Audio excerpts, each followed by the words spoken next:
আসসালামু আলাইকুম সবাইকে। সবাই আশা করি ভালো আছো। তো আজকে আর কি আমরা ভেক্টরের যেই ক খ যেটা আমাদের গত ক্লাসে বাদ চলে গেছিল, মানে আমরা রেকর্ড করতে পারি নাই, আজকের ক্লাসে সেইটা রেকর্ড করব। আর আজকের ক্লাসটা হবে 2.2, মানে ক খ যে ক্লাসটা। আর আমরা গত ক্লাসে যা করাইছিলাম এগুলো করাইছিলাম, যারা দেখো নাই তারা দেখে নিও। তো আমরা আজকে ক খ না, আগে ক না পড়ে আমরা একটু খ এর কোশ্চেন গুলা আগে সমাধান করি। খ এর কোশ্চেনে কিছুটা বুঝার আছে, আর ক এর কোশ্চেনে তো একটু মুখস্থ বিদ্যা টাইপের, সেজন্য আমি একটু বলে দিব যে এইগুলা তোমরা বুঝে যাবা। বাট যেহেতু এটা একটু বুঝার আছে, তাইলে এটা একটু শুরু করি, তাইলে একটু ভালো লাগবে ক্লাসটা শুরুতেই। নাহলে মুখস্থ বিদ্যা শুরুতে পড়াইলে দেখা যাবে একটু বোরিং ফিল হবে, আচ্ছা ভাই কি পড়াইতেছে এরকম। তো খেয়াল করো, ফার্স্ট কোশ্চেনটা কি বলতেছে যে নৌকার গুণ টানার সময় দড়ি যত লম্বা হয় নৌকা তত দ্রুত চলে। কেন চলে আমরা একটু দেখি। আচ্ছা, গুণ টানার যে থিওরিটা ছিল নৌকার গুণ টানা, সেটা একটু বুঝলেই আমাদের হয়ে যাবে। এটা এই ধরো, এখানে একটা বৈঠা আছে, বৈঠাটা এখানে, এই কোশ্চেন দরকার নেই। ধরো এই একটা দড়ি। আচ্ছা, নৌকার যখন গুণ টানতেছি, ধরো এই হইলো একটা দড়ি। তো এখানে আমরা কি করি, এই নৌকার যেই দড়িটা আছে সেইটাকে আমরা দুইটা অংশে ভাগ করে নিই। এই যে দড়ি দিয়ে টানতেছি, তাইলে এখানে একটা টান বল টি আছে, টি ধরলাম। আর এখানে আনুভূমিকের সাথে একটা কোণ তৈরি করছে, সেই কোণটাকে ধরলাম থিটা। তাইলে এটাকে যদি আমরা দুইটা অংশে ভাগ করে নিই, উপরে যার সাথে কোণ তার সাথে আমরা জানি কি কস, তার মানে নিচে বা আনুভূমিক দিকে একটা তৈরি হবে, যার সাথে কোণ তার সাথে কস, আর যার সাথে কোণ নাই তার সাথে কি সাইন। তাইলে খেয়াল করা যাইতেছে যে এই দিকে, মানে এই দিকে টি কস থিটা আর উপরের দিকে টি সাইন থিটা। অবশ্যই তোমার বিবেক বুদ্ধি অবশ্যই আছে, তো তুমি অবশ্যই বলবা যে ভাই নৌকা তো আর উপরের দিকে যাবে না। নৌকা যেহেতু উপরের দিকে যাবে না, মানে নৌকা কি একদম আকাশের উপরে উঠবে? উপরের দিকে যদি না যায়, তার মানে টি সাইন থিটা আর এই যে বইটা একটা বল দিবে, তারা দুইটা সমান হবে, তার জন্য নৌকাটা উপরেও যাবে না বা পানির নিচে ডুবেও যাবে না। যদি বইটার যেই বলটা আছে সেই বলটা বেশি হইতো তাহলে নিচে চলে যেত, আর যদি টিন সাইন থিটা বড় হইতো তাহলে উপরে চলে যেত। তাইলে উপরে যাইতেছে না, নিচে যাইতেছে না। তাইলে কোন বলটার কারণে নৌকাটা সামনের দিকে অগ্রসর হইতেছে? টি কস থিটার কারণে। এখন বুঝো কেন বলতেছে তারা দড়ি লম্বা হলে নৌকা দ্রুত চলে। দেখো, দড়ি যদি লম্বা হইতো, ধরো এই যে এখানে একটা দড়ি যত লম্বা হবে, আর একটা ধরো এইটা, খেয়াল করো, দড়ি লম্বা হইছে, দড়ি লম্বা হইলে দেখো এখানে মাঝখান দিয়ে যে কোণটা আছে সেই কোণটা কি হয়ে যেতেছে, কমে যেতেছে। দেখো এটাকে ধরলাম থিটা 1, এখানে যেটা কোণটা সেটা ধরলাম থিটা 2, আর এখানে যে কোণটা ছিল সেইটাকে, আচ্ছা এটাকে একটু বর্ধিত করে সেটাকে ধরলাম থিটা 3। আচ্ছা এখানে একটু গোজামিল হয়ে যাচ্ছে, তাইলে দাঁড়াও একটু আমরা একটু অন্য জায়গায় রাখি। এটা এখানে তাহলে আমরা থিটাই রাখি, এখানে এটাকে না করে একটা অন্য জায়গায় করি। দাঁড়াও, তাহলে সুন্দর দেখাবে, বুঝতে সুবিধা হবে। সাইন থিটা, ওকে। এই পাশে আঁকি।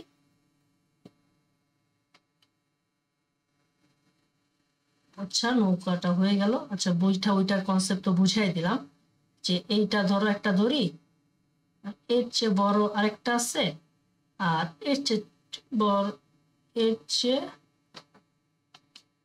আচ্ছা দুইটা দিয়ে বুঝাইলে তো হয়, বা তিনটা দিলে সবচেয়ে বেটার। তিনটাই দিই, তিনটা দড়ি দিয়ে দিলে সুন্দর দেখাবে। এই ধরো এইটা। তো খেয়াল করো সবচেয়ে বড় দড়ি কোনটা? সবচেয়ে বড় দড়ি এইটা। দেখো সবচেয়ে বড় দড়ি যেহেতু, তাহলে দেখো আনুভূমিকের সাথে একটু কম কোণ তৈরি করছে, আর মেজো যেই দড়িটা আছে সেটা একটু বেশি, আর সবচেয়ে ছোট যেটা আছে সেটা হচ্ছে সবচেয়ে বেশি তৈরি করছে। তার মানে এই যে দেখা যাইতেছে দড়ি যত লম্বা হইতেছে কোণ তত কমতেছে। আর আমরা একটু আগে বুঝলাম কি, এই যে তোমার নৌকাটা সামনের দিকে অগ্রসর হবে কোন বলের কারণে? টি সাইন থিটার কারণে সামনের দিকে অগ্রসর হবে, সরি টি কস থিটার কারণে সামনের দিকে অগ্রসর হবে। তাইলে নৌকাটা অগ্রসর হবে কোনটার জন্য? টি কস থিটার জন্য। যদি আমরা জানি থিটার ভ্যালু যত কম হয়, থিটার ভ্যালু যত কম হয় কস থিটার ভ্যালু তত কি হয়? থিটার ভ্যালু বেশি হয়। কস থিটার ভ্যালু যত বেশি হবে টি কস থিটার ভ্যালু তত বেশি হবে। টি কস থিটা যত বেশি হবে তার মানে কি বেশি, টি কস থিটা বেশি মানে কি বল বেশি, বল যত বেশি তার মানে কি বেশি ত্বরণ বেশি, ত্বরণ যত বেশি তার মানে কি বেশি বেগ বেশি, বেগ বেশি মানে কি এটা দ্রুত চলবে, তার মানে এটা কি চলবে দ্রুত চলবে। কাহিনী বুঝতে পারছি যে থেটা কম তার মানে কস থেটা বেশি, কস থেটা বেশি মানে টি কস থেটা বেশি, টি কস থেটা বেশি মানে তোমার কি বেশি বল বেশি, বল বেশি মানে কি ত্বরণ বেশি, ত্বরণ বেশি মানে কি বেগ বেশি বা দ্রুত চলবে। ওকে, এটা আশা করি বুঝতে পারছি। তাহলে কাহিনী একটাই যে টি কস থেটার ভ্যালুর জন্য আমাদের এই কাহিনীটা হইতেছে। তারপরটা কি বলতেছে, ডান হাতে স্ক্রু নিয়মের মাধ্যমে খোলা বা বন্ধ করা যায় এটা ব্যাখ্যা করো।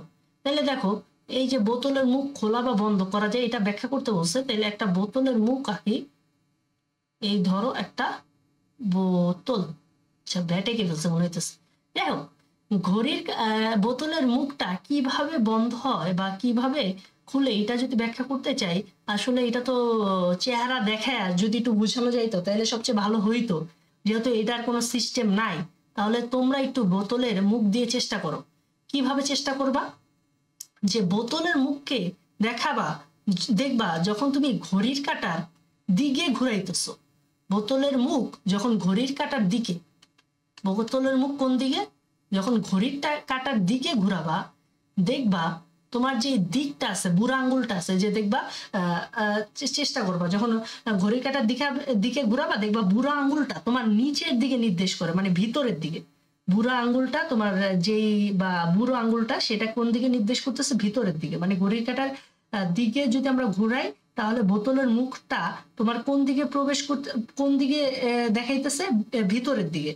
ভিতরের দিকটা হইতেছে কোন দিকে, ভিতরের দিকে। ভিতরের দিকে যদি হয়ে যায় তাহলে তোমার বোতলের মুখটা কি হয়ে যাবে, বন্ধ হয়ে যাবে। তার মানে ঘড়ির কাঁটার দিকে দিক হয় ভিতরের দিকে, বোতলের মুখের দিক হয় ভিতরের দিকে, আর তোমার বোতলের মুখ তাহলে কি হয়ে যাইতেছে, বন্ধ হয়ে যাইতেছে। আচ্ছা, আবার তুমি যদি ঘড়ির কাঁটার বিপরীত দিকে ঘোরাও, ঘড়ির কাঁটার বিপরীত দিকে ঘোরানো মানে কি এইভাবে ঘোরানো। যখন ঘড়ির কাঁটার বিপরীত দিকে, এই যে ঘড়ির কাঁটা,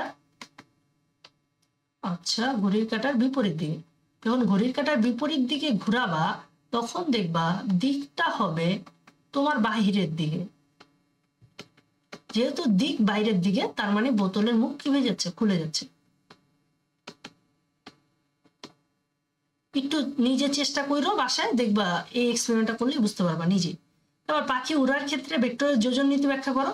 এটা যদিও তোমাদের ক্লাসে ফারাশেক ভাই অনেক ভালোভাবে বুঝিয়ে দিছে, তো আমি জাস্ট নর্মালি একটা জিনিস বলি যে এখানে এই যে দেখো এইটা হলো তোমার পাখির ডানা, এই যে এইটা একটা পাখির একটা ডানা, এইটা হলো পাখির আরেকটা ডানা। ঠিক আছে, আমার যাতে সুবিধা হয় সেজন্য আমি ছবিটা আগে এঁকে নিছি। আসলে আমার ছবি আঁকাটা খুবই সুন্দর হয় না, মানে খুবই পচা হয়, সেই জন্য। দেখো এইটা হলো দুইটা পাখির ডানা। তো পাখির ডানা কি করে, পাখির ডানা ঝাপটায়, ডানা ঝাপটায়। তো ডানা ঝাপটাইলে তোমার পাখিটা তোমার বায়ুমণ্ডলে যে বল দিতেছে সেইটাকে আমরা ধরলাম F1, আর এই ডানাটা যে বল দিতেছে সেইটা দিতেছে F2। এটা এই যে F1 কাকে দিতেছে, পাখির ডানা। F1 মানে হইলো পাখির ডানা বায়ুমণ্ডলে যেই বল দিতেছে, বায়ুমণ্ডলে যে বল দিচ্ছে। আচ্ছা, তুমি দেখো পাখির ডানা বায়ুমণ্ডলে বল দিচ্ছে, তাহলে কি বায়ুমণ্ডল কি চুপ করে বসে থাকবে না, সে একটা প্রতিক্রিয়া দিবে। সেই প্রতিক্রিয়া বল কি, একটা হলো R1 আর একটা হলো R2। এই প্রতিক্রিয়া বল যে দিতেছে, এই প্রতিক্রিয়া বলের লব্ধি কি আর। তাইলে তোমার বায়ুমণ্ডল কি করতেছে, পাখির একটা প্রতিক্রিয়া বল দিতেছে, সেটা হলো R1 আর R2। এই R1 আর R2 যে লব্ধি, সেই লব্ধির কারণে তোমার পাখিটা এই সামনের দিকে অগ্রসর হচ্ছে বা পাখিটা উঠতে পারতেছে। তাহলে কোন লব্ধি বলের কারণে পাখিটা উঠতেছে, প্রতিক্রিয়া বলের কারণে। আশা করি বুঝাইতে পারছি। মানে তোমার পাখি যখন ডানা ঝাপটাইতেছে তখন F1 বল আর F2 বল দিতেছে, বায়ুমণ্ডল তাকে R1, এই যে R1 বল এই যে এদিকে দিতেছে R1 আর এদিকে দিতেছে R2 বল। তারপর কি করতেছে, এই যে দুইটা প্রতিক্রিয়া বলের যে লব্ধি, সেই লব্ধি বরাবর পাখিটা তোমার কি করতেছে, উঠতেছে। এই যে লব্ধি বরাবর পাখি কি করবে, উঠবে। আশা করি বুঝাইতে পারছি। আচ্ছা, তারপর তারপর বলতেছে একটি ভারী বস্তুকে স্বল্প কোণে টেনে নেওয়ার কারণ কি? ওই যে আগের ব্যাখ্যা, 1 নাম্বারটার মতো ব্যাখ্যা। দেখো, একটা ভারী বস্তু, তাকে তুমি স্বল্প কোণে টেনে নিতেছো। এই যে ধরো এই কোণটা হলো ভারী বস্তু, এই ভারী বস্তুকে তুমি স্বল্প কোণে টেনে নিতেছো, টান বল যেহেতু টি, এটা ধরলাম থিটা। তাহলে দেখো, ভারী বস্তুটা তোমার সামনের দিকে অগ্রসর যে হইতেছে, সেটা কোন বলের কারণে সামনের দিকে অগ্রসর হইতেছে? যার সাথে কোণ তার সাথে কস, মানে টি কস থিটার কারণে। আর উপরের দিকে হবে কি? টি সাইন থিটা। তাহলে দেখো, টি কস থিটা যদি তোমার যদি থিটার মান কম হয়, স্বল্প কোণে কেন টানতেছে? ওই যে আগের 1 নাম্বারটার মুখ্যত্ব ব্যাখ্যা, পুরো খুবই সোজা, যে থিটার মান কম, থিটার মান যদি কম হয় ভাই, কস থিটার ভ্যালু বেশি, কস থিটার ভ্যালু বেশি মানে টি কস থিটা বেশি, টি কস থিটা বেশি মানে বলের ভ্যালু, টি কস থিটা মানে কি? একটা বল, বলের মান বেশি, বলের মান বেশি মানে ত্বরণের মান বেশি, ত্বরণের মান বেশি মানে বেগের মান বেশি, বেগ যত বেশি বস্তুটাকে তত দ্রুত টেনে নেওয়া সম্ভব, টেনে নেওয়া সম্ভব হবে।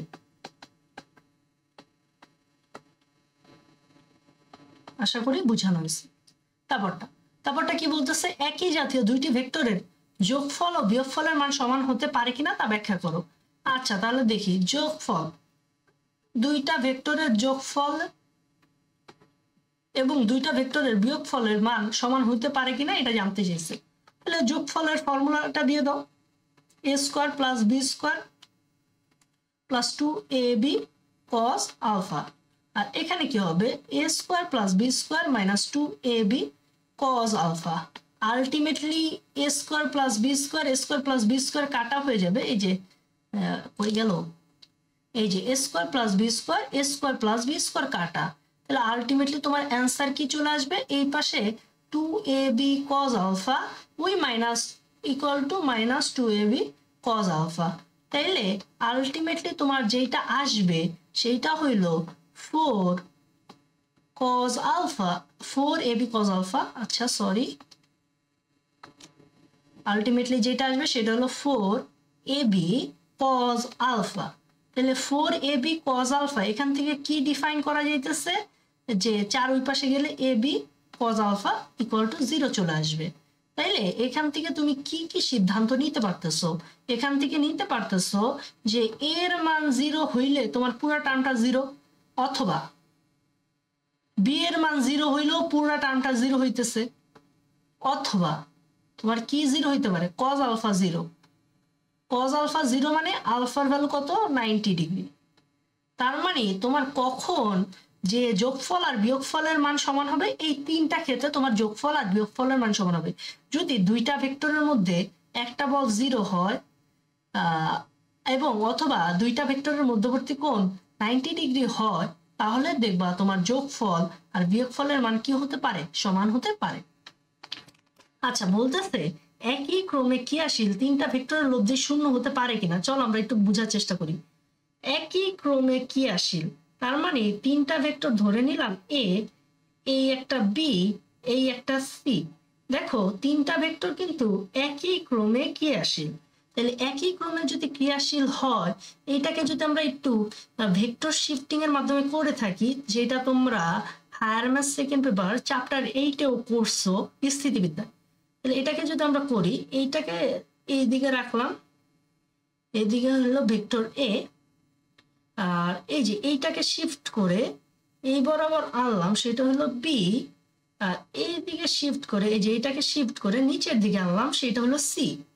এখন আমরা যদি একটু লক্ষ্য করি, বি আর সি এদের লব্ধিটা যদি ঠিক তৃতীয় যে ভেক্টরটা আছে তার সমান, তার মানের সমান এবং বিপরীত দিকে হয়, তাহলে কিন্তু তাদের লব্ধিটা কি হয়? শূন্য হয়। তার মানে বি আর সি এর লব্ধি কত, লব্ধির মান কত হইতে হবে? এ এর সমান হইতে হবে। তাহলে এইভাবে লিখতে পারি যে দুইটা ভেক্টরের, দেখো এই যে দুইটা ভেক্টরের লব্ধি মান তৃতীয় ভেক্টরের মানের সমান এবং দিক কি হইতে হবে? দিক হইতে হবে বিপরীতমুখী। দিক হতে হবে বিপরীতমুখী, তাহলে কি লব্ধিটা শূন্য হবে। কিভাবে ভাই? ওই যে আমরা শিখছিলাম দুইটা ভেক্টর যদি বিপরীত ডাইরেকশন কাজ করে, একটা যদি ডানে কাজ করে একটা যদি বামে কাজ করে, অথবা উপরে নিচে, অথবা দুইটা বিপরীত ডাইরেকশনে কাজ করে, তাহলে তাদের লব্ধির ফর্মুলা ছিল ওই যে R equal to P minus Q, normal Bangla বিয়োগ। তাহলে দেখো একটার মান কি, এই যে একটার মান এ আর একটার মানও কত এ, এ মাইনাস এ মানে কত 0। আশা করি বুঝানো গেছে। তারপরটা কি, একজন সাইকেল আরোহী বাতাসে চাপটা অনুভব করেন, এটা জাস্ট নর্মালি আপেক্ষিক বেগের কারণে।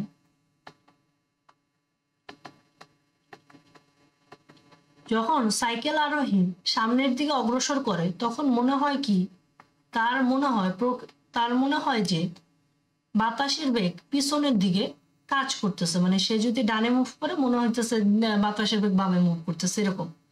তার আসলে কিন্তু প্রকৃতপক্ষে কিন্তু কি বাতাসের বেগ 0, প্রকৃতপক্ষে বাতাসের বেগ 0, কিন্তু তার মনে হচ্ছে যে বাতাস তার বিপরীত দিকে ক্রিয়া করতেছে বা কাজ করতেছে, তার জন্য তিনি কি করেন, বাতাসের ঝাপটা অনুভব করেন। আমরা একটু খেয়াল করি কি বলতে চাইতেছে, বলতেছে একই তলে দুইটি ভেক্টরকে ঘড়ির কাঁটার দিকে বিপরীত দিকে ঘোরালে লব্ধির দিক একই হবে না। কেন লব্ধির দিক একই হবে না? কারণ যদি ঘড়ির কাঁটার দিকে ঘুরাই, মানে এই দিকে ঘুরাই, ধরে নিলাম দুইটা ভেক্টর মধ্যবর্তী কোণ পি আর কিউ আলফা, আর এখানে আরেকটা যদি ঘড়ির কাঁটার বিপরীত দিকে ঘুরাই, এখানে হলো তোমার আলফা, বা এটা ঘড়ির কাঁটার বিপরীত দিকে।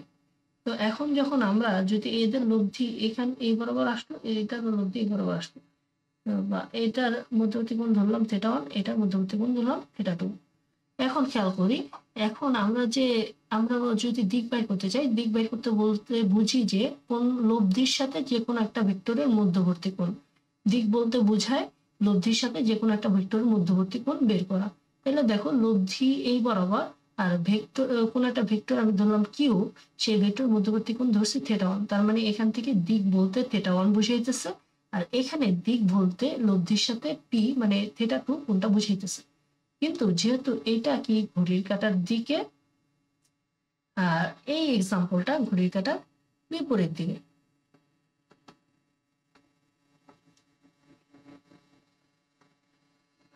ওকে। তাহলে এখন যদি আমরা tan এর ফর্মুলাটা অ্যাপ্লাই করি তাইলে ইজিলি হয়ে যায়। tan θ1 যার সাথে কোণ সে নিচে একা, যার সাথে কোণ, কার সাথে কোণ ধরছি, কিউ এর সাথে, যার সাথে কোণ ধরি নাই তাকে উপরে পাঠাবো নিচে পাঠাবো, উপরে বসাবো সাইন, নিচে বসাবো কস। কিন্তু এখানে যেহেতু ঘড়ির কাঁটার দিকে, সেজন্য আমরা কোনটাকে বসাবো মাইনাস আলফা, আর এখানে কোনটাকে বসাবো মাইনাস আলফা। তাহলে আলটিমেটলি আমাদের যেটা আসবে সেটা হলো মাইনাস সাইন মাইনাস আলফা মানে মাইনাস সাইন আলফা, মানে minus P sine alpha by Q plus P cos minus alpha মানে কস আলফা। ওকে, এইটা।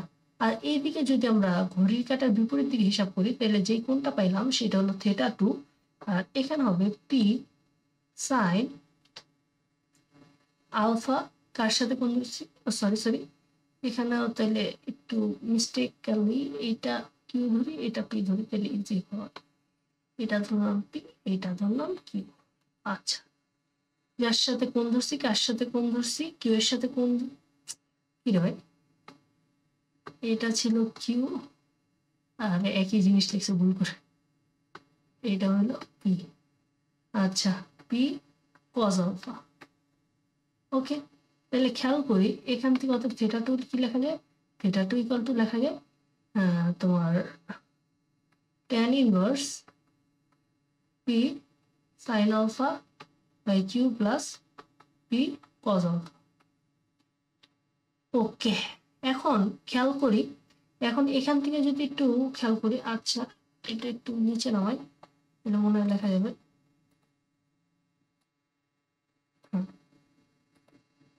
ওকে, তারপরটা কি করব, তারপর এখান থেকে আমরা যদি একটু কাজ করি, এখানে হলো tan θ1, অতএব θ1 ইকুয়াল টু কি হইলো minus theta 1 equal to tan to the partial tan inverse minus p sin alpha by q plus p cos alpha.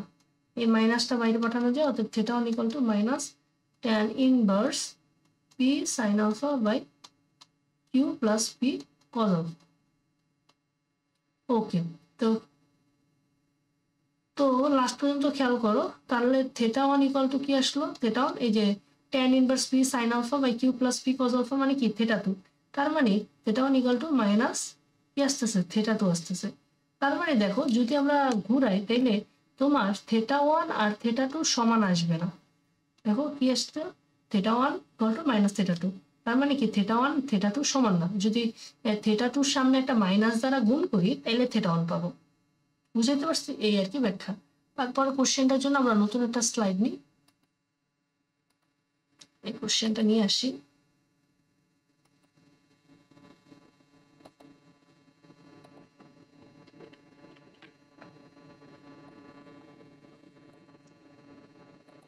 কি বলতেছে এই কোশ্চেনটা? বলতেছে দুইটা ভেক্টরে ভেক্টর গুণন বিনিময় সূত্র মেনে চলে না। আচ্ছা, দুইটা ভেক্টর গুণন বিনিময় সূত্র মেনে চলে না, কেন চলে না? খেয়াল করো, একটা ভেক্টর ধরো এ ভেক্টর আর একটা ভেক্টর ধরো বি ভেক্টর। এখন আমি এখানে করব A cross B, same A vector, আর একটা হলো এ, এখানে হলো এ ভেক্টর আর উপরের দিকে হইলো বি ভেক্টর। এখানে করব বি ক্রস এ। যদি বিনিময় সূত্র মানতো তাহলে এ ক্রস বি এর মান যা হবে বি ক্রস এ এর মানও তা হবে। আমরা দেখবো যে দুইটা সেম হয় না, তাহলে সেটাই আমরা যদি সেম না হয় তাহলে তো মানলো না, এটা আমরা প্রমাণ করতে পারবো। এখানেও সেম, যদি আমি ফিজিক্যালি দেখাইতে পারতাম তাহলে ভালো হতো, যেহেতু দেখানো সম্ভব না তাই তোমরা একটু চিন্তা করে নাও যে এখানে দেখো এ ক্রস বি, তাহলে তুমি কি করবা? প্রথম ভেক্টরের দিকে ডান হাত রাখবো, মানে ডান হাতে স্ক্রু নিয়মের মাধ্যমে এই জিনিসটা আমাদের বুঝতে হবে যে প্রথম যে ভেক্টরটা আছে সেই ভেক্টরের দিকে ডান হাত রাখবো আর ডান হাতটা ঘুরাবো দ্বিতীয় ভেক্টরের দিকে, মানে ডান হাতটা রাখলাম এ ভেক্টরের দিকে আর ঘুরাবো কোন দিকে? দ্বিতীয় ভেক্টরের দিকে। তাহলে বুড়া আঙ্গুলটা দেখবা নির্দেশ করবে উপরের দিক। তাহলে এ ক্রস বি মানে হলো এ বি সাইন থেটা আর এটা কি এটা, কেন যদি মধ্যবর্তী কোণ থেটা হয়। আচ্ছা, এখানে কি হইতেছে? এখানে মধ্যবর্তী কোণ থেটাই ধরলাম, কিন্তু এখানে লিখছি কি বি ক্রস এ। যখন বি ক্রস এ লিখবো তখন ডান হাতটা রাখবো কার দিকে? বি এর দিকে, তারপর ঘুরাবো কার দিকে? এ এর দিকে। যদি ডান হাতটা বি এর দিকে রেখে এ এর দিকে ঘুরাও তাহলে বুড়া আঙ্গুল নির্দেশ করবে তোমার নিচের দিক। তার মানে যদি উপরের দিক হয় পজিটিভ তাহলে নিচের দিকটা হবে কি? নেগেটিভ, তাই না? তাহলে দেখো বি ক্রস এ মানে হলো, তাহলে এখান থেকে আমরা যদি লিখতে চাই অতএব বি ক্রস এ, দেখো এ বি সাইন থেটা এটা মানে কি? এ ক্রস বি, তার মানে B cross A equal to minus A cross B. তার মানে বিনিময় সূত্র কি ছিল? বিনিময় সূত্র ছিল এ ক্রস বি যেই কথা, বি ক্রস এ সেম কথা, বাট এরকম হয় নাই, সেই জন্য আমরা সমান চিহ্ন এখানে একটা কস সাইন দিয়ে দেব। তাহলে কি লিখে দেব? বিনিময় সূত্র মেনে চলে না। আচ্ছা, তারপরটা নৌকার গুণ টানার ক্ষেত্রে বইটার পর্যন্ত আছে কিনা এটা শুরুতেই বলছিলাম, যে শুরুর কনসেপ্টটা যে যখন আমরা নৌকার গুণ টানি তখন এইটাকে আমরা দুইটা অংশে ভাগ করে নিই। এটা যদি টি হয় এটা হইতেছে টি কস থেটা আর উপরের দিকে হইতেছে টি সাইন থেটা। তো নৌকার বইটা যদি থাকে তাহলে কি করে দেয়? টি সাইন থেটাকে তোমার নালিফাই করে দেয় বা নাকচ করে দেয়। তার মানে বইটা কেন প্রয়োজন? টি সাইন থেটা নাকচ করতে। যদি টি সাইন থেটা নাকচ করার জন্য যদি বইটা না থাকতো তার মিনিংটা কি? তার মিনিংটা হলো টি সাইন থেটাকে নাকচ করার মতো কেউ থাকতো না, তার মানে নৌকাটা তোমার কি হতো? একদম ঊর্ধ্বমুখী বল পাইতো, তার মানে উপরের দিকে উঠার একটা সম্ভাবনা ছিল। তো এইটা তো আর পসিবল না, সেজন্য আর কি আমরা বইটা ইউজ করি, না করার জন্য আমরা বইটা ইউজ করি। আচ্ছা, ভেক্টর অপারেটর স্কেলার রাশিকে ভেক্টর রাশিতে পরিণত করে। ভেক্টর অপারেটর স্কেলার রাশিকে ভেক্টর রাশিতে পরিণত করে কোনটা? ওই যে ভেক্টরের অপারেটর স্কেলার রাশি ধরো আমরা ধরে নিলাম স্কেলার রাশি হলো ফাই, তার সাথে যদি আমরা ন্যাবলা ভেক্টর গুণ করি তাহলে সেটা কি রাশিতে কনভার্ট হয়ে যায়, ভেক্টর রাশিতে কনভার্ট হয়ে যায়। এইটার কথাই বুঝাইছে। তার মানে ভেক্টর অপারেটর ন্যাবলা ভেক্টর সেইটাকে যদি আমরা স্কেলার কোয়ান্টিটি দ্বারা একটা নর্মাল গুণ করি বা সাধারণ গুণ করি তাহলে সেটা ভেক্টর রাশিতে কনভার্ট হয়ে যায়। এইটাকে আমরা বলতেছি কি গ্রেডিয়েন্ট। এই যে গ্রেডিয়েন্টের কথা বুঝাইছে, তাইলে এখানে আচ্ছা টলির ব্যাকের যে কনসেপ্টটা সেটা বুঝে আছে। এখানে কি আচ্ছা ওইটা বুঝতে যাই এখানে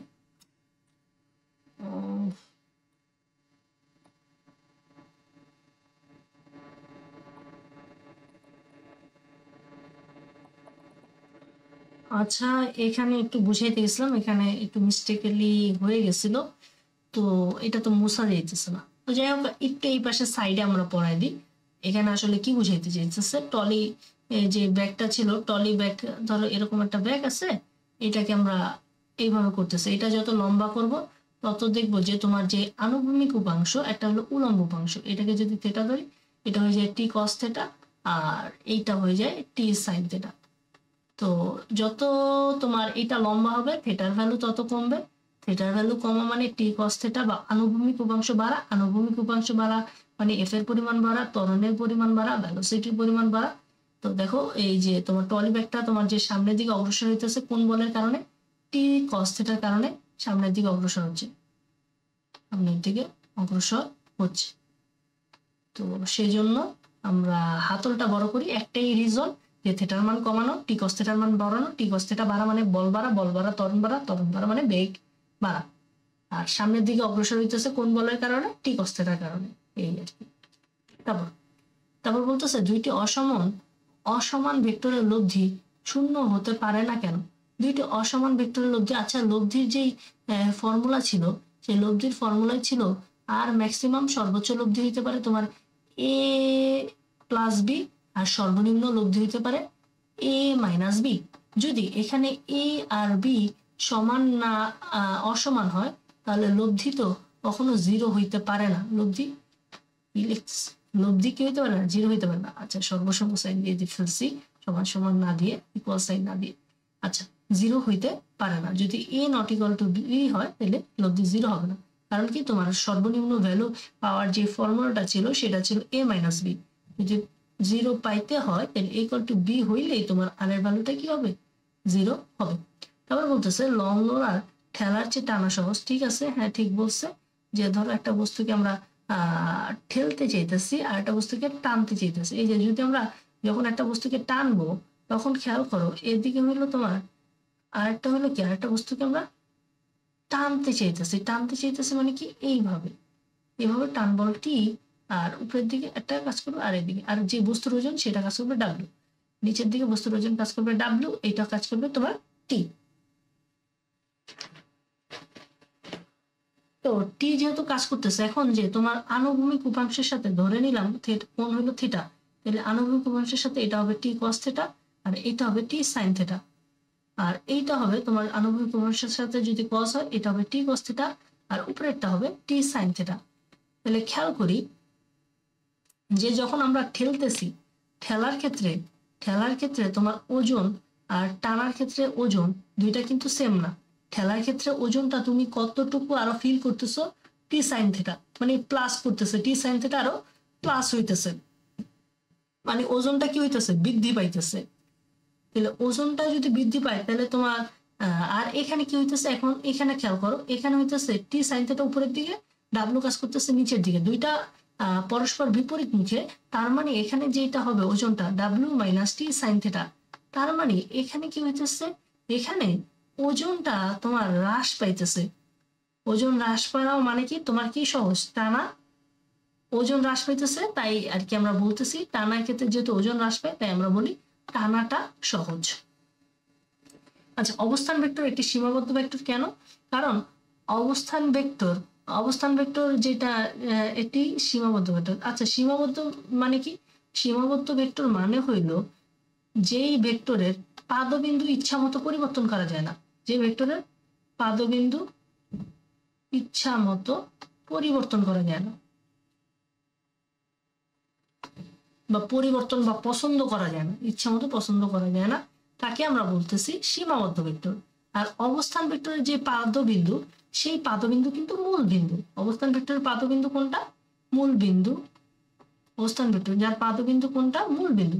যেহেতু পাদবিন্দু মূল বিন্দু, তাই আর কি আমরা বলি যে অবস্থান ভেক্টর একটি সীমাবদ্ধ ভেক্টর। কারণ কি, তোমার অবস্থান ভেক্টরের পাদবিন্দু সবসময় তোমার মূল বিন্দু, এটা আর কি ইচ্ছা মতো পরিবর্তন করা যাচ্ছে না যে সবসময় তোমার অবস্থান ভেক্টরের পাদবিন্দু মূল বিন্দু নিতে হবে। তো সেই জন্য আর কি আমরা বলতেছি যে অবস্থান ভেক্টর এটা সীমাবদ্ধ ভেক্টর, যেহেতু এটার পাদবিন্দু তোমার কি ফিক্সড। তারপরটা বলতেছে দুইটা ভেক্টরের মান শূন্য না হলেও ডট গুণন শূন্য হতে পারে। হ্যাঁ, কিভাবে? কারণ দেখো, ডট গুণন মানে কি, A vector dot B vector মানে হইলো এ বি কস থিটা। দেখো, এখানে যদি মান আমার শূন্য না হোক, এখানে মান শূন্য হয় নাই, সমস্যা নাই, আমার মান শূন্য হইল না, কিন্তু আমাদের যে মধ্যবর্তী অ্যাঙ্গেল আছে, সেই মধ্যবর্তী অ্যাঙ্গেলটা যদি 90 ডিগ্রি হয়, আর আমরা জানি cos 90 এর ভ্যালু হইল তোমার কি 0, তার মানে এটা কত? 0। আচ্ছা, বৈদ্যুতিক পাখার বাতাস কিভাবে নিচে নামে?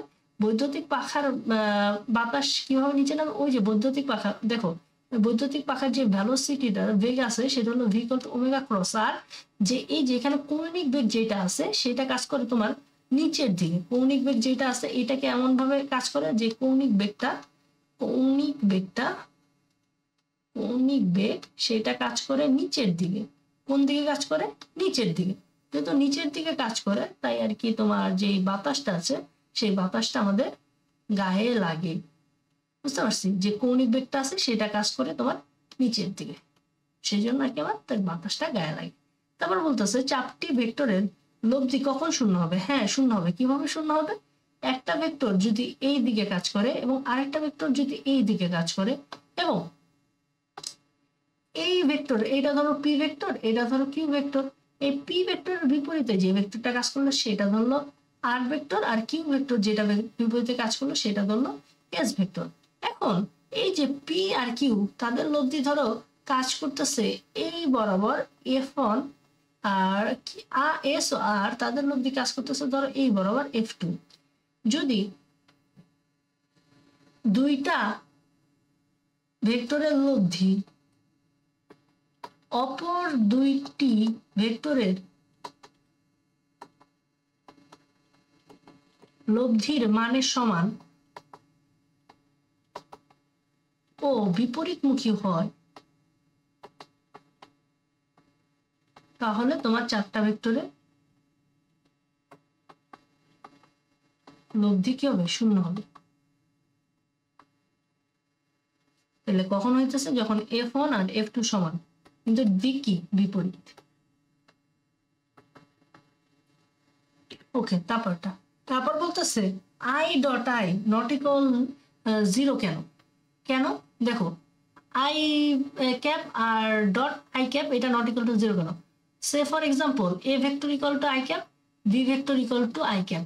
আর এ ভেক্টর মানে এর মান কত? যেহেতু একক ভেক্টর, আর এর মান কত? রুট ওভার ওয়ান স্কোয়ার মানে 1, আর বি এর মান কত? সেটাও 1। তাহলে দেখো, আমরা যদি এ ভেক্টর ডট, আর এদের অ্যাঙ্গেলটা কি হবে? এ ভেক্টর ও বি ভেক্টরের মধ্যবর্তী কোণ কত হবে? দেখো, দুইটাই আই ক্যাপ, মানে দুইটাই একই ডাইরেকশনে আছে। আই ক্যাপ মানে কি? এ ভেক্টরটা কাজ করতেছে এক্স অক্ষের ধনাত্মক দিকে, এবং আরেকটা আই ক্যাপ মানে কি? এ ভেক্টর বি ভেক্টর যেটা, সেটাও কাজ করতেছে এক্স অক্ষের ধনাত্মক দিকে। তার মানে তোমার যে মধ্যবর্তী কোণটা, সেই মধ্যবর্তী কোণটা তোমার কত হবে? 0 ডিগ্রি হবে। এ ভেক্টর বি ভেক্টর দুইটাই একই দিকে কাজ করতেছে, তাহলে মধ্যবর্তী কোণ থিটাটা কি হবে? 0 ডিগ্রি। তাহলে খেয়াল করো, তাহলে আমরা কি বলতেছি? A vector dot B vector equal to A B cos থিটা। তাহলে এ ভেক্টর মানে কি? I cap dot I cap, এর ভ্যালু কত? 1, বি এর ভ্যালু কত? 1, cos কত ডিগ্রি? By 0 degree. cos 0 ডিগ্রির ভ্যালু কত? 1। তাহলে 1 গুণ 1 গুণ 1, তার মানে I cap dot I cap equal to কত? 1। বুঝাইতে পারছি? আশা করি বুঝাইতে পারছি। আচ্ছা, তারপর কি বলতেছে? আমাদের হাঁটা কিভাবে ভেক্টর বিভাজনের মাধ্যমে ব্যাখ্যা করা যায়। আচ্ছা, আমরা কি করি? সামনের পা দিয়ে হাঁটি। আমরা সামনের যে পাটা আছে, সামনের পা দিয়ে হাঁটি,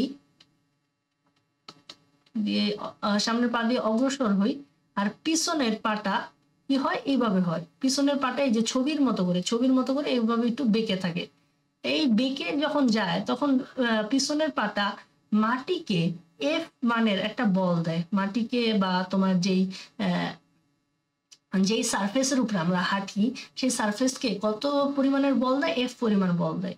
আর এই সারফেস বা মাটিটাও ওই তোমার পাকে একটা প্রতিক্রিয়া বল দেয়, সেই প্রতিক্রিয়া বলকে আমরা ধরে নিলাম আর। তো সেই প্রতিক্রিয়া বলের সাথে আনুভূমিকের অ্যাঙ্গেলটা যদি তোমার থিটা হয়, তাহলে এখানে যে কোণটা তৈরি হয় আর কস থিটা, আর উপরের দিকে যে কোণটা তৈরি হয় সেটা হয় আর সাইন থিটা। এই যে আর কস থিটা যেটা আছে সেইটা দিয়ে আমরা সামনের দিকে অগ্রসর হই। তাহলে আর কস থিটার জন্য আমরা কি করি, সামনের দিকে অগ্রসর হই। আর এই যে আর সাইন থিটা আছে সেইটা আর সাইন থিটা আমাদের শরীরের ভরকে প্রতিহত করে। যে আমাদের একটা নিজেদের একটা ভর আছে না, ওজন আছে না, সেই ওজনটাকে আর সাইন থিটা প্রতিহত করে বা তোমার কি করে দেয়, নাকচ করে দেয়, যার কারণে আমরা সামনের দিকে ফ্রিলি খুবই সুন্দরভাবে মুভ করতে পারি। আশা করি বুঝতে পারছি। এই ছিল আমাদের অনুধাবনমূলক। চলো এখন আমরা জ্ঞানমূলকে চলে আসি। জ্ঞানমূলক যেহেতু একটু মুখস্থ তাই আর কি আমরা শুরুতে পড়াইনি। দেখো জ্ঞানমূলক কি বলতেছে। ফার্স্টে অবস্থান ভেক্টর। অবস্থান ভেক্টর কাকে বললে আমরা একটু মুখে মুখে বলি, যে মূল বিন্দুর সাপেক্ষে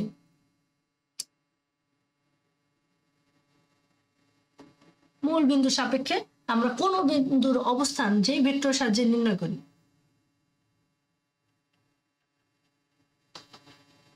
বিন্দুর অবস্থান যে ভেক্টরের সাহায্যে নির্ণয় করি,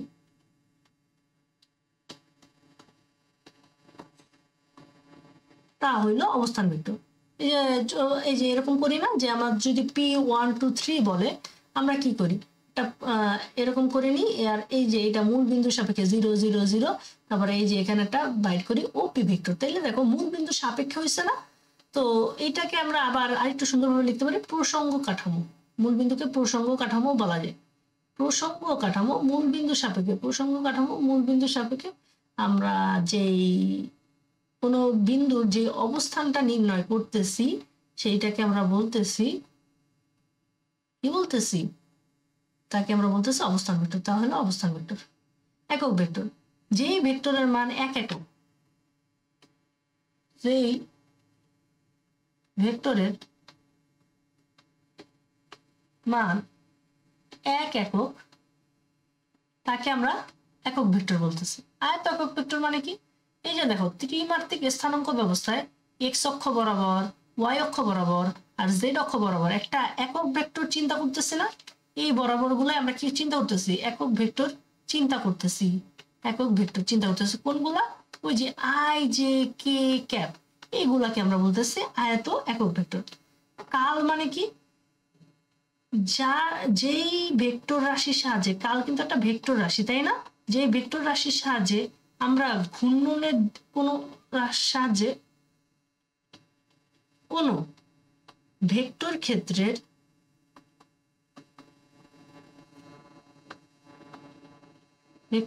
তো কালের কথা চিন্তা করো। কালের মাধ্যমে কি বুঝি আমরা, ঘূর্ণনের দিক, ঘূর্ণনশীল কি অঘূর্ণনশীল এটা বুঝি না। যে কালের ভ্যালু যদি 0 হয় তাহলে অঘূর্ণনশীল, কালের ভ্যালু যদি নট ইকুয়াল টু 0 হয় তাহলে ঘূর্ণনশীল। তার মানে যেই ভেক্টর রাশির সাহায্যে কোনো ভেক্টর ক্ষেত্রে ঘূর্ণনের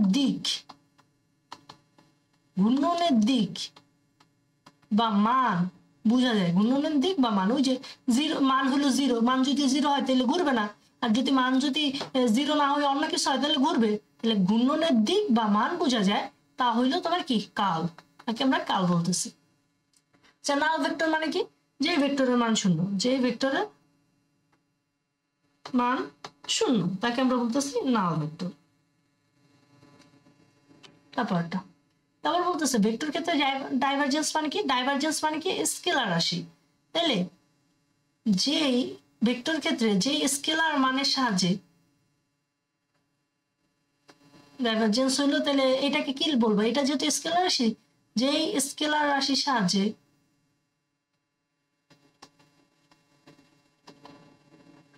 একটা জিনিস আমরা পড়ছিলাম মনে আছে, ডাইভারজেন্সের ভ্যালু যদি 0 হয় তাহলে তোমার নির্গত ও আগত ফ্লাক্স কি হয়?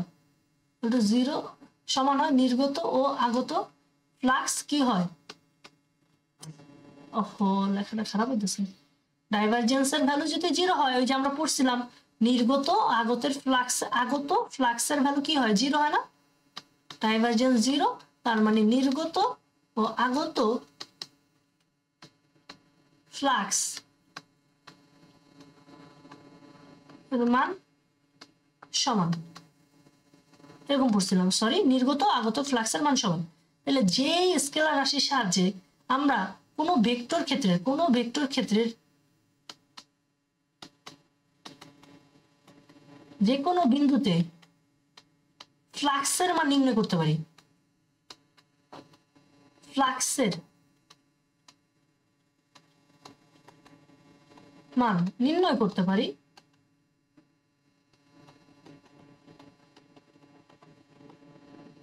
তাকে আমরা ডাইভারজেন্স বলবো। তাহলে কি বলতে সমতুল্য ভেক্টর? আচ্ছা, এটা না, দুই বা ততোধিক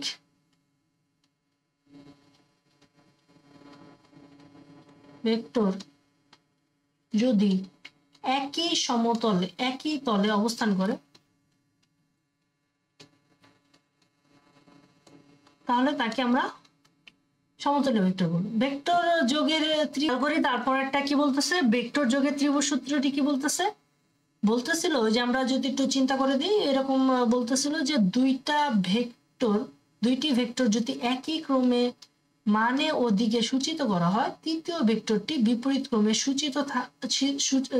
বিপরীত ক্রমে থাকবে, এবং এই তৃতীয় ভেক্টরটা কি নির্দেশ করবে? লব্ধি নির্দেশ করবে। ঠিক আছে, দুইটি ভেক্টর যদি একই ক্রমে সূচিত হয়, মানে এই যে এ ভেক্টর আর বি ভেক্টর একই ক্রমে সূচিত হয়েছে, একই ক্রমে মানে ও দিকে সূচিত হয়েছে,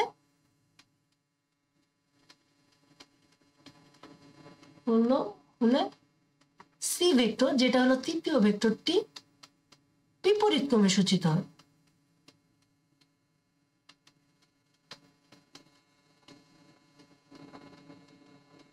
আর আমরা কি লিখতে পারি? এ ভেক্টর যেগুলো একই ক্রমে সূচিত হয়েছে সেগুলো যোগ, আর বিপরীত ক্রমে যেটা সূচিত হবে সেটা হলো লব্ধি নির্দেশ করবে। আচ্ছা, স্বাধীন ভেক্টর মানে যে ভেক্টরের, মনে রাখবা, যে ভেক্টরের পাদবিন্দু ইচ্ছা মতো পরিবর্তন করা যায়। এত কিছু না লিখে লিখি পাদবিন্দু, এটা তোমরা বুঝে নিবা। যে ভেক্টরের পাদবিন্দু ইচ্ছা মতো পছন্দ করা যায় বা পরিবর্তন করা যায়, তাকে আমরা বলতেছি স্বাধীন ভেক্টর। এটা হলো সরণ ভেক্টর। সরণ ভেক্টর মানে কি? রৈখিক বা সরল পথে দ্রুত প্রকাশক যে ভেক্টর রাশি আছে তাকে বলতেছে সরণ ভেক্টর। তাইলে রৈখিক বা সরল পথে দূরত্ব প্রকাশ করি যেই ভেক্টরের সাহায্যে, তাকে আমরা বলতেছি সরণ ভেক্টর। ওকে, ভেক্টর বিভাজন মানে কি? একটি ভেক্টরকে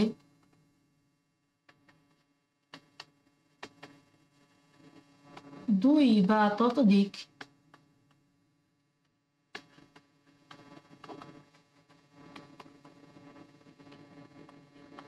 অংশে বিভক্ত করাকে আমরা ভেক্টর বিভাজন বলতেছি। সীমাবদ্ধ ভেক্টর মানে কি? যে ভেক্টরের পাদবিন্দু, মানে ওই যে স্বাধীন ভেক্টর যেটা আছে সেটার উল্টা, পাদবিন্দু ইচ্ছা মতো পছন্দ করা যায় না,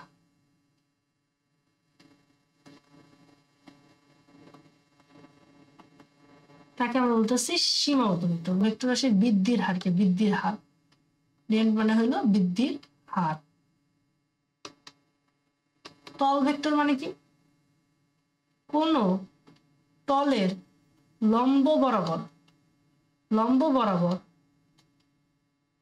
যে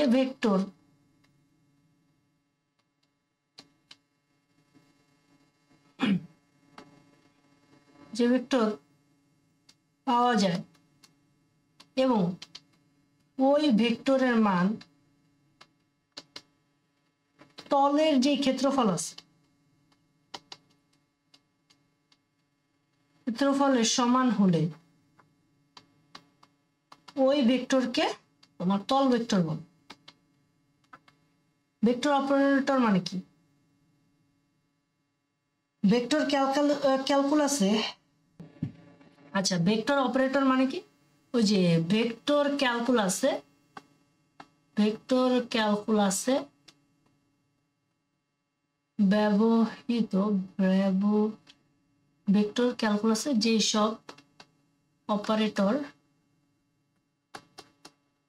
ব্যবহার করা হয় তা হলো ভেক্টর অপারেটর। শেষ, সহজ। তারপরে আচ্ছা, স্কেলার ক্ষেত্র কাকে বলে?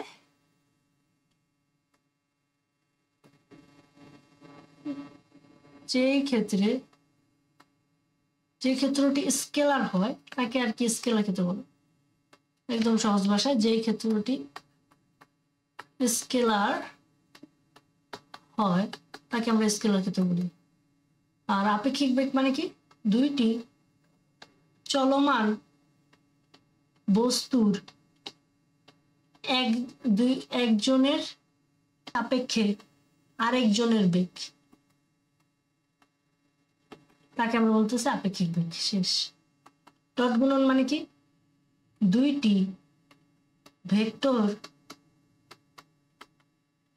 রাশির গুণনের মাধ্যমে যদি স্কেলার রাশি পাওয়া যায় তাকে আমরা বলতেছি ডট গুণন। এই যে দেখো, a vector dot B vector করছে, আমরা আলটিমেটলি কি পাইছি? স্কেলার পাইছি। সমান ভেক্টর মানে কি? সমজাতীয় দুইটি সমমানের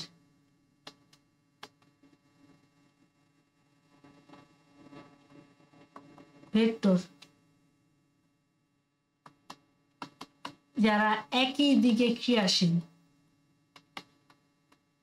তাকে আমরা বলতেছি সমমানের ভেক্টরকে। এক্সাম্পল কি? যে একটা ভেক্টর ধরো এ ভেক্টর এবং আরেকটা ভেক্টরও তোমার কি হইতে হবে? এ ভেক্টরই হইতে হবে। যদি মান হিসাবে চিন্তা করি, এটা যদি 5 নিউটন হয়, এইটাও তোমার কত নিউটন হবে? 5 নিউটন হইতে হবে। তাহলে তুমি এটাকে কি বলতে পারবা? সমান ভেক্টর বলতে পারবা। এইদিকে কি করে? ক্রিয়া করে। তো এই পর্যন্তই মনে হয় আজকে ছিল। হ্যাঁ, এগুলো তো পরেই ফেলছি। আজকে এই পর্যন্তই। সবাইকে ধন্যবাদ এতক্ষণ সাথে থাকার জন্য। আমরা নেক্সট ক্লাস নিউটনীয় বলবিদ্যা যেটা আছে সেটার এমসিকিউ ক্লাস নিয়ে হাজির হব। তো ফার্স্টে আমরা নিউটনীয় বলবিদ্যার এমসিকিউ গুলো পড়াবো, তারপর আমরা ক খ এইটা পড়াবো। তো ততক্ষণ পর্যন্ত সবাই ভালো থেকো, সুস্থ থাকো। আর আজকে তো আমাদের প্রথম রোজা হয়ে গেল, তো সবাই সুন্দর মতো রোজা রাখো আর নিজের প্রতি যত্ন নিও, যেহেতু তোমাদের সামনে কিছুদিন পরেই আবার এইচএসসি, মানে বলতে বলতে দেখা যাবে এইচএসসি চলেই আসছে। তো আল্লাহ হাফেজ, সালাম আলাইকুম।